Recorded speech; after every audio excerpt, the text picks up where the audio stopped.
So alam nyo ba guys, may bagong update kay Facebook na kung saan pwede tayo mag-create ng panibagong profile account na iisa na lang ang admin. So tara! Sa profile settings nyo guys, scroll down nyo lang, makikita nyo yung create another profile.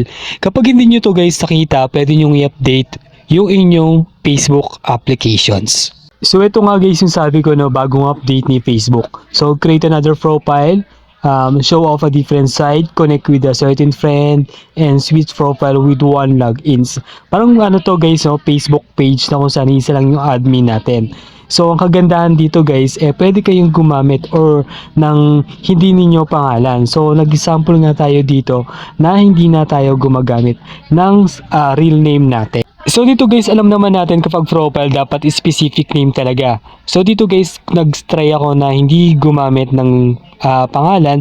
So ano to, nag-try ako dito. So next natin dito guys, click nyo lang yung continue. So makikita nyo nga guys, na-approve siya at the same time meron siyang username. So pwede nyo palitan yan guys. So pwede nyo basahin yan then, so create profile. So and after nyan guys, pwede kayo mag-add ng friends galing sa main profile account nyo. So may convert yan into follower. Pero siyempre guys, hinahinay pa rin kayo sa pag-add ng friends. So baka naman mapalo kayo ni Lolo dito. So kaya naman guys, kung hindi ka pa naka-follow dito, follow muna ako guys para sa mga latest updates mula sa Facebook account. So thank you for watching. See you for the next video.